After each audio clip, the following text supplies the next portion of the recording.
बहनों और भाइयों, आज 14 अप्रैल है। भारत के संविधान के शिल्पी बाबा साहब डॉक्टर भीमराव अंबेडकर जी की पावन जयंती। स्वतंत्र भारत में बाबा साहब को पहली बार अगर किसी सरकार ने सम्मान दिया है तो वह सरकार है मोदी सरकार, जिसने पंच तीर्थ बना करके बाबा साहब भीमराव अंबेडकर के प्रति अपनी कृतज्ञता ज्ञापित की। और बहनों और भाइयों, यही नहीं,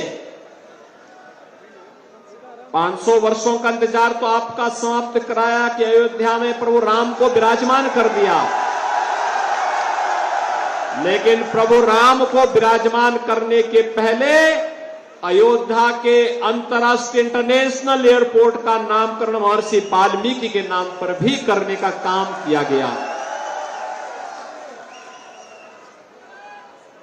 आज जब मैं यहां पे आया हूं हरिद्वार संसदीय सीट पर, बहनों और भाइयों, कोई संदेह नहीं,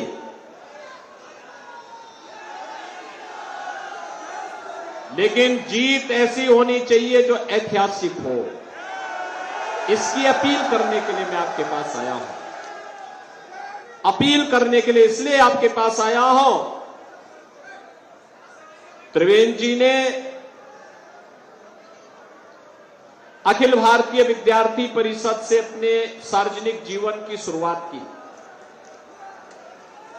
युवा मोर्चा और फिर भारतीय जनता पार्टी संगठन में कार्य किया। विधायक के रूप में, मंत्री के रूप में कार्य किया। मुख्यमंत्री के रूप में हम दोनों ने 4 साल तक लगातार काम किया और उत्तर प्रदेश, उत्तराखंड की जितनी भी समस्याएं थी ना, जो पिछली सरकारों ने और कांग्रेस तो खास तौर पर समस्या देने के लिए जानी जाती है, जो समस्याएं उन्होंने छोड़ी थी, हम दोनों ने उसको समाधान के एक मार्ग पर ले जाकर के अंततः उन सभी समस्याओं का समाधान का रास्ता भी निकाला। बहनों और भाइयों, तब भी हम चर्चा करते थे कि देवभूमि का विकास देवभूमि के अनुरूप होना चाहिए। केदारनाथ धाम का प्रधानमंत्री मोदी जी के नेतृत्व में पुनरुद्धार का कार्य जिस प्रतिबद्धता के साथ उन्होंने किया था, मुझे कई बार केदारनाथ धाम में जाने का अवसर प्राप्त हुआ उनके साथ में। बहनों और भाइयों, वह अभिनंदनीय है और हम लोग चाहते हैं जैसे अयोध्या बन चुकी है ना, उसी तर्ज पर हरिद्वार को भी बनाना और संवारना है। इसके लिए सौभाग्य से त्रिवेंद्र जी आपके सांसद प्रत्याशी के रूप में आपके बीच आ चुके हैं। अनुभव, जब व्यक्ति का अनुभव होता है तो उसको प्रभावी क्रियान्वयन के लिए कोई समय नहीं लगता।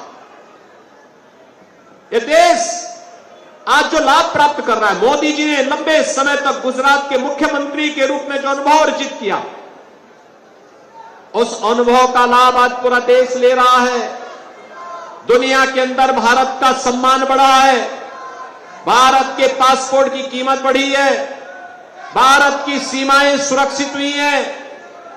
जो लोग पहले भारत की सीमा में घुसपैठ करते थे, बहनों और भाइयों, आज की स्थिति क्या है? अगर कहीं जोर से पटाखा भी फट जाए ना, तो पाकिस्तान पहले सफाई देता कि नहीं नहीं, हमने नहीं किया, हमारा कोई हाथ नहीं है इसमें। क्योंकि उसे मालूम है अगर थोड़ी भी चूक हुई तो लेने के देने पड़ जाएंगे। आज भारत के अंदर एक मजबूत सरकार है, मजबूर सरकार नहीं। और इंफ्रास्ट्रक्चर के लिए तो कहना ही क्या है, highway, railway, metro, airport, IIT, IIM, NIT, triple IT, 1 district 1 medical college, हर घर नल की योजना, ये सभी विकास के नए नए प्रतिमान स्थापित कर रही है। लोगों के जीवन में परिवर्तन हो रहा है और गरीब कल्याणकारी योजनाओं की तो कोई सानी नहीं। बहनों और भाइयों, 80 करोड़ लोग देश में पिछले 4 वर्ष से फ्री में राशन की सुविधा का लाभ प्राप्त कर रहे हैं। और आज ही प्रधानमंत्री जी ने भारतीय जनता पार्टी का संकल्प पत्र जारी किया है।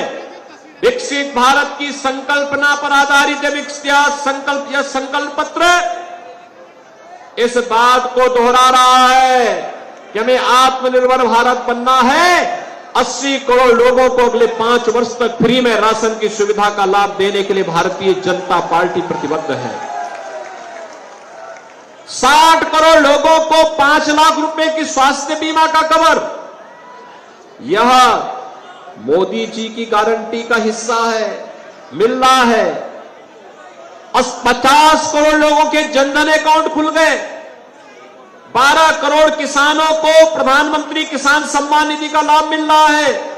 12 करोड़ घरों में शौचालय बन गए। 10 करोड़ घरों को उज्ज्वला योजना के कनेक्शन मिल गए। और आज का संकल्प पत्र में एक और बात कही गई है कि पिछले 10 वर्ष में 4 करोड़ गरीबों को मकान मिले। और बहनों और भाइयों, अगले 5 वर्ष में 3 करोड़ अन्य लोगों को मकान देने का कार्य भी प्रधानमंत्री आवास योजना में होगा। बहनों और भाइयों, ये जितना भी परिवर्तन है, अयोध्या और काशी विश्वनाथ धाम से लेकर के केदारनाथ धाम तक, ये जो आस्था का सम्मान है, विकास के बड़े बड़े कार्य हो रहे हैं। यह सच है कि यह सब मोदी जी के नेतृत्व में हुआ, लेकिन इसका श्रेय आपको जाता है क्योंकि आपने कमल चुनाव चिन्ह पर मोदी जी के प्रतिनिधियों को चुनाव जिता करके भेजा। आपके एक वोट की कीमत है। यह वोट आपने सही दिशा में दिया है तो बहनों और भाइयों, देश सही दिशा में आगे बढ़ चुका है। अगर गलत दिशा में जाता तो वैसे होता जैसे उत्तर प्रदेश में पहले 17 के पहले रोज कर्फ्यू लगता था। आज तो कर्फ्यू नहीं लगता है ना यूपी में। मुजफ्फरनगर तो आप ही के बगल में है ना, 3 महीने तक कर्फ्यू लगा था वहां। समाजवादी पार्टी की सरकार में 3 वर्ष तक कर्फ्यू लगा था। आज कर्फ्यू नहीं है। आज तो गाजियाबाद से हरिद्वार तक कांवड़ यात्रा की धूम होती है। कांवड़ यात्रा की धूमधाम से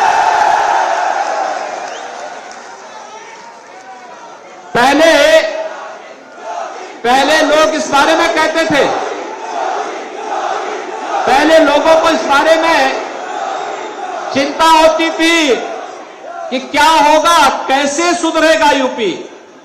मैंने कहा चिंता मत करो, अब तक बेटी और व्यापारी की सुरक्षा 17 के पहले यूपी में खतरे में थी, लेकिन 17 में जब आए हमने कहा देखो सुधर जाओ भाई। सुधरोगे नहीं तो गफलत में मत रहना कि जेल जाएंगे, जेल के पहले जहन्नुम पहुंचा देंगे। और बहनों और भाइयों, आपने देखा होगा, यानी कुछ तो भाई जो आम श्रद्धालु है उसके लिए भगवान राम का मंदिर है, उसके लिए जय श्री राम, लेकिन जो कानून को नहीं मानेगा उसका राम नाम सत्य है भी तय है।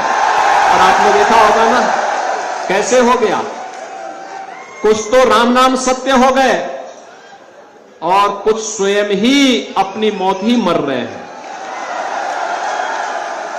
बहनों और भाइयों, विकास सुरक्षा की सबसे पहली आवश्यकता है। विकास की सबसे पहली प्राथमिकता है, सुशासन की पहली प्राथमिकता है सुरक्षा। देश की सुरक्षा हो या प्रदेश की बेहतर कानून व्यवस्था, ये केवल और केवल भारतीय जनता पार्टी दे सकती है। युवाओं की आजीविका की व्यवस्था हो या देश की आस्था को सम्मान देने का कार्य, विरासत और विकास का यह बेहतर समन्वय, ये केवल भारतीय जनता पार्टी कर सकती है। देश के अंदर कांग्रेस ने तो समस्याएं दी, ये आतंकवाद की समस्या, नक्सलवाद की समस्या, भ्रष्टाचार की समस्या, परिवारवाद की समस्या, देश के अंदर तो जातिवाद की समस्या। आज का जो संकल्प पत्र भारतीय जनता पार्टी का है, ये संकल्प पत्र कहता है कि चुनाव तय करेगा एक तरफ नेशन फर्स्ट मोदी के नेतृत्व में है और दूसरी तरफ फैमिली फर्स्ट एक कांग्रेस और अन्य दलों के साथ में है।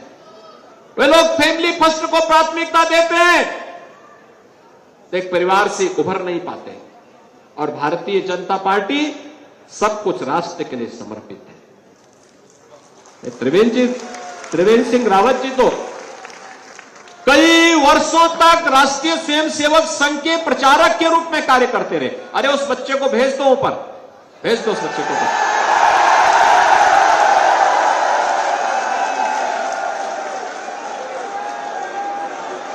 बहनों और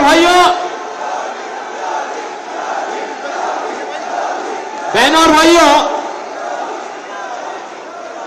ये नेशन फर्स्ट और फैमिली फर्स्ट के बीच में चुनाव, जो देश के लिए समर्पण के भाव के साथ कार्य कर सकता है वही राष्ट्र के बारे में सोच सकता है, और जिन्होंने अपने परिवार को की चिंता से मुक्त होकर के देश के लिए अपने आप को समर्पित किया है, आपका सौभाग्य है कि आपका प्रत्याशी त्रिवेंद्र सिंह रावत उस परंपरा के वाहक हैं।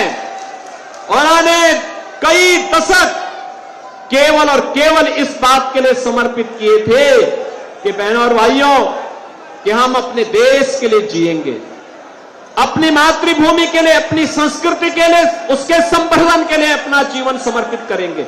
और इसीलिए उन्होंने संगठन मंत्री के रूप में अलग अलग स्तर पर कार्य करते हुए निरंतर प्रयास करते रहे, और आज इसी का परिणाम है कि आज उत्तराखंड में जब जैसे ही उनके नाम की घोषणा होती है, लोगों में उत्साह और उमंग का, युवाओं में, समाज के अलग अलग तबके में एक नया उत्साह देखने को मिला। और बहनों और भाइयों, आज मैं आपके बीच में यही अपील करने के लिए आया हूं।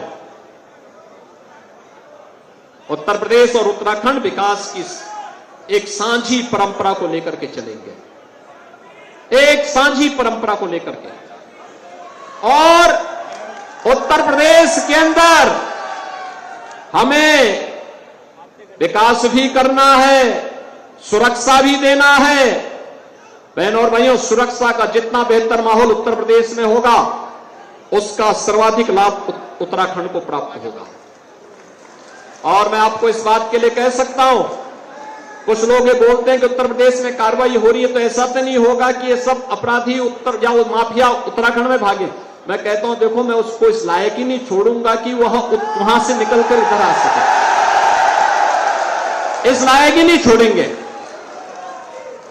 और बहनों और भाइयों, इसीलिए आज मैं आपसे अपील करने के लिए आया हूं कि त्रिवेंद्र जी ने जो कार्य किया है, यहां के विकास की आधारशिला 2017 में उन्होंने जो रखी, आज उसी इमारत को आगे बढ़ाते हुए श्री पुष्कर सिंह धामी जी तेजी के साथ उसे आगे बढ़ाने का काम कर रहे हैं।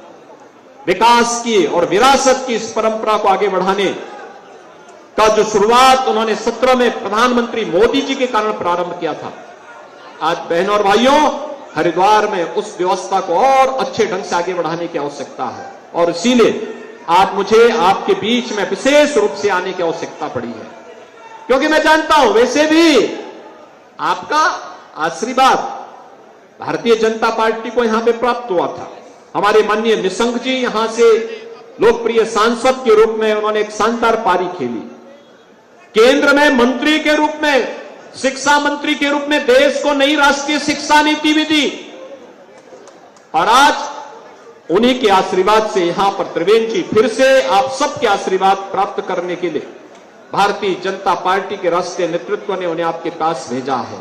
और इस अवसर पर मैं आप सबसे अपील करूंगा कि त्रिवेंद्र जी को इतने वोटों से विजयी बना करके भेजें कि बहनों और भाइयों, हरिद्वार संसदीय सीट पर रिकॉर्ड भी बने और विकास के मामले में फिर से आपको किसी जनप्रतिनिधि के साथ न जाना पड़े, बल्कि यहां के सभी माननीय विधायकों के साथ मिलकर के केंद्र और राज्य सरकार की हर योजना को इस हरिद्वार संसदीय क्षेत्र के हर गांव, हर शहर, हर वार्ड तक पहुंचाने का कार्य श्री त्रिवेंद्र सिंह रावत जी के द्वारा होगा। इस विश्वास के साथ आज देश के अंदर जो आवाज है, मैं तो जहां कहीं भी जा रहा हूं, अभी 3 दिन पहले मैं जम्मू गया था, एक ही आवाज। महाराष्ट्र से एक दिन पहले महाराष्ट्र गया था, वहां भी, राजस्थान में भी, उत्तर दक्षिण पूरब पश्चिम एक ही आवाज है, और आवाज है कि जो राम को लाए हैं हम उनको लाएंगे। तब मैंने उनसे पूछा, मैंने कहा भी वोट किसको देना है, तो लोग यही कहते हैं अब तो। मैंने कहा कांग्रेस का, कांग्रेस ने तो राम को ही नकार दिया था, तो कांग्रेस ने राम को नकारा, हम कांग्रेस को नकारेंगे। पूरे देश के अंदर एक आवाज है, और इसलिए आप सबसे अपील है कि बहनों और भाइयों, त्रिवेंद्र सिंह रावत जी को कमल चुनाव चिन्ह पर 19 अप्रैल को भारी बहुमत से विजय बनाने की अपील करने के लिए मैं आया हूं। आप सब सहमत हैं? सभी लोग सहमत हैं? लेकिन एक बात याद रखना, प्रत्याशी हैं, गांव-गांव और घर-घर नहीं जा पाएंगे, क्योंकि 4 दिन मात्र प्रचार के बचे हैं, और 4 दिन ही, अब तो 3 ही दिन बचे हैं। इन 3-4 दिनों के अंदर आप में से हर व्यक्ति को मोदी जी का प्रतिनिधि और स्वयं त्रिवेंद्र सिंह रावत बनना पड़ेगा। सहमत हैं? सभी लोग सहमत हैं? सभी लोग बनेंगे, मतदान करवाएंगे, कमल खिलाएंगे भारी बहुमत से। सभी लोग सहमत हैं? तो फिर मेरे साथ बोलेंगे, भारत माता की, भारत माता की, भारत माता की।